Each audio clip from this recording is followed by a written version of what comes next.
नमस्कार मंडळी, माझ्या नवीन व्हिडिओमध्ये आपल्या सर्वांचे स्वागत आहे।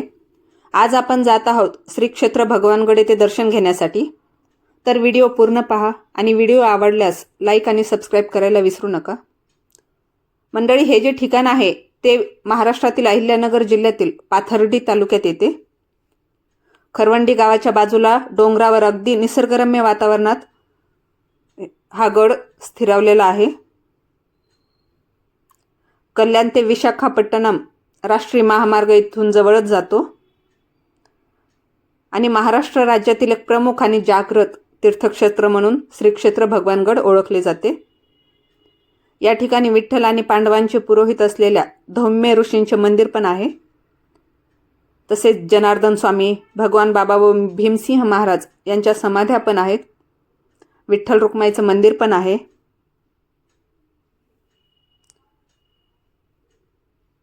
सर्व जाती धर्मातील लोकांमध्ये एकोपा राहावा म्हणून भक्तीचा गड श्री क्षेत्र भगवानगड यांची उभारणी झालेली आहे। मराठवाड्यासह महाराष्ट्रातील भाविकांचे श्रद्धास्थान म्हणून ओळखले जाते।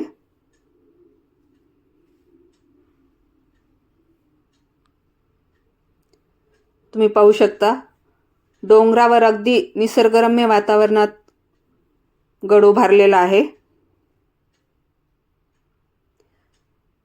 या गडाला पहिले भगवानगड या नावाने ओळखले जात नव्हते। या गडाचे पहिले नाव धौम्यगड किंवा याला धुम्यागड म्हणून पण ओळखले जात होते।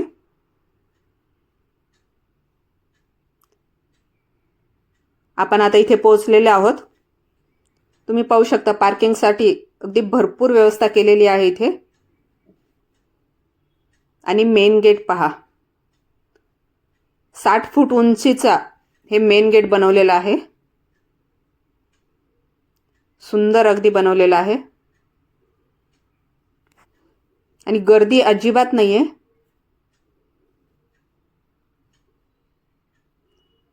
स्वच्छता पण खूप आहे।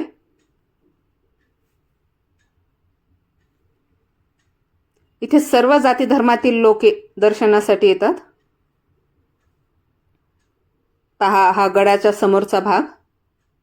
आपण सध्या आता डोंगरावर आहोत अगदी। आतमध्ये एंट्री करताच बाजूलाच चौकशी कक्ष आहे।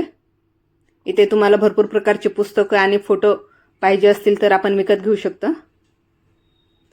गडाचे उद्घाटन तत्कालीन मुख्यमंत्री यशवंतराव चव्हाण यांच्या हस्ते 1 मे 1958 रोजी झालेले आहे। यावेळी मुख्यमंत्री यशवंतराव चव्हाण बोलताना म्हणाले की धर्मरक्षणासाठी भगवान बाबांनी भक्तांना एकत्र करून शास्त्राच्या आधारे भक्तीचा गड उभारण्याचे काम केले आणि आजपासून धौम्यगड हा भगवानगड म्हणून ओळखला जावा आणि त्याच दिवसापासून धुम्यागडाचे नाव हे भगवानगड पडले।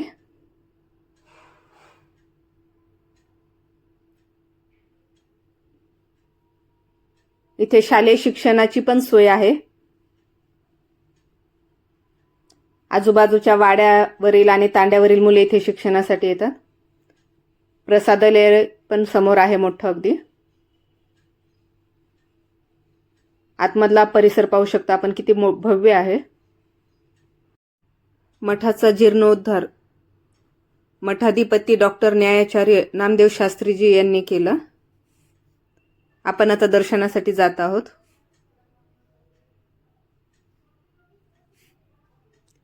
संपूर्ण गडाचे बांधकाम जे आहे ते दगडामध्ये बनवलेलं आहे।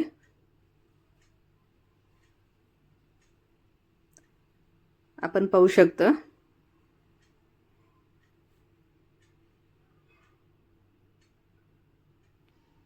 वरती जो स्लॅब टाकलेला आहे तो पण दगडांचाच टाकलेला आहे। हा समोर सभा मंडप आहे। इथेच विठ्ठलाचं मंदिर पण आहे।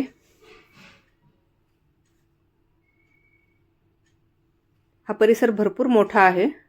पहा, दगडापासूनच किती सुंदर काम केलेलं आहे आणि किती मोठे मोठे दगड आणलेले असतील। हा भगवान विठ्ठलांच्या मंदिरासमोरचा सभा मंडप। आता आपण समाधीचं दर्शन घेण्यासाठी खाली जात आहोत। ह्या पायऱ्या आणि जे इथलचं बांधकाम आहे समाधीजवळचं ते संगमरमर मध्ये बनवलेलं आहे. इथे आतमध्ये आल्यावर अगदी थंडावा जाणवतो. इथे भगवान बाबांची समाधी आहे.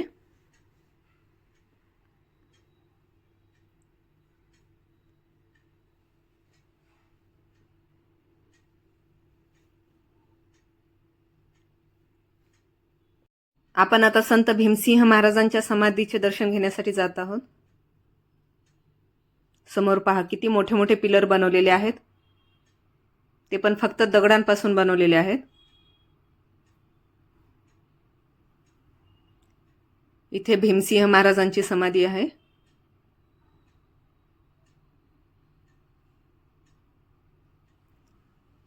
त्यांच्या पादुका पण इथे ठेवलेल्या आहेत.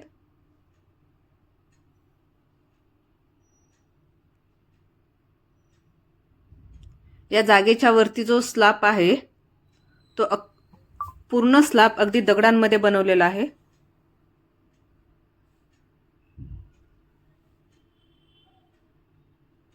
आणि जे पिलर आहेत ते पण अगदी भरपूर प्रमाणात बनवलेले आहेत. पहा किती सुंदर बनवलेले आहेत. ते पण हाताने, प्रत्येक एक एक दगड जो आहे तो हाताने त्याला आकार दिलेला आहे.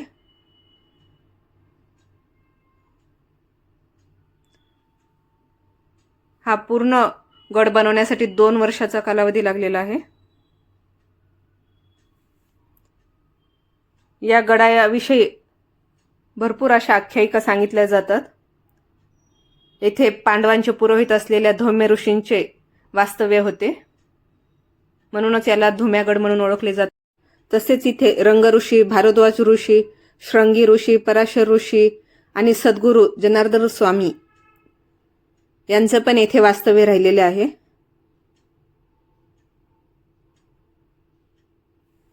आपण आता विठ्ठल मंदिरात दर्शनासाठी आलेलो आहोत. पहा किती सुंदर भगवान विठ्ठलांची मूर्ती आहे. मंदिराचा कळस आपण पाहू शकतो किती उंच आहे आणि अतिशय सुरेख काम केलेलं आहे. सभामंडपाचं पण आपण काम पाहू शकतो. खरोखर अतिशय सुंदर बनवलेला हा गड आहे.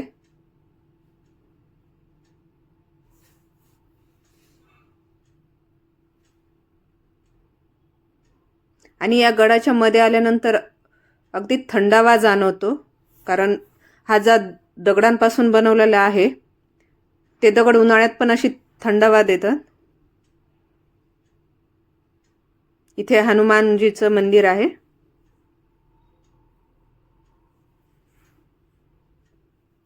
हा गड बनवण्यासाठी जे दगड लागले होते ते भक्तांनी बैलगाडीने वरती आणले होते डोंगरावर.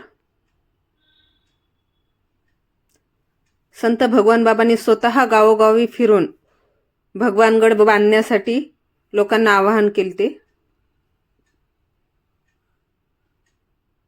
त्यामुळे आज हा सुंदर भक्तीचा गड इथे उभा आहे.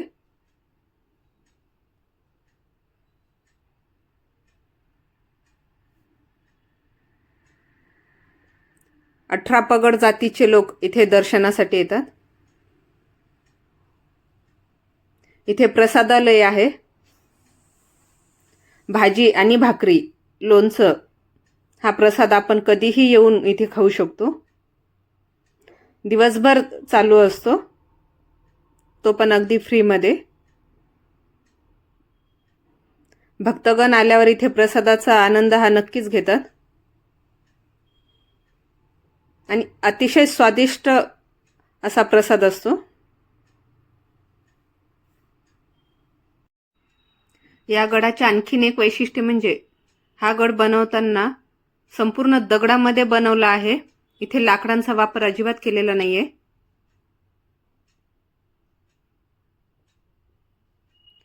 आणि नवगण राजुरी येथून पाषाण आणण्यात आलेले होते गड बनवण्यासाठी. इथे सुंदर असं गार्डन पण आहे.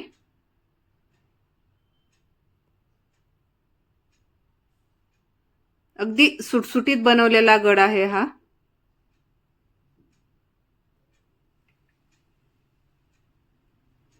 या गडाच्या जवळच केदारेश्वरांचे मंदिर आहे.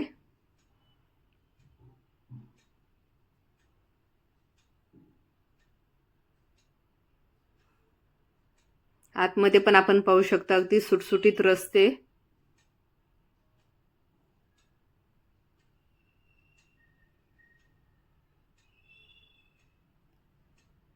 गडाचे मठाधिपती पण इथेच राहतात. भरपूर मुले इथे अभ्यासासाठी पण येतात. जे मुलं MPSC UPSC ची तयारी करतात त्यांच्यासाठी पण इथे राहण्याची व्यवस्था आहे.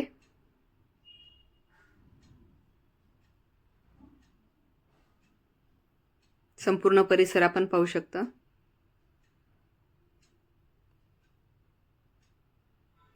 अतिशय सुंदर असा हा गड आहे.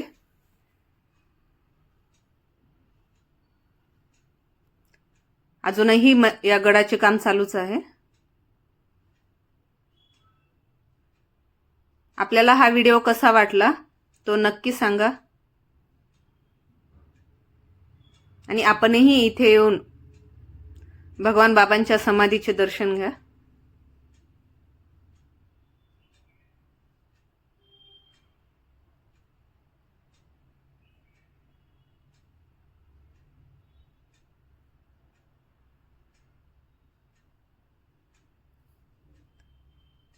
धन्यवाद फ्रेंड्स.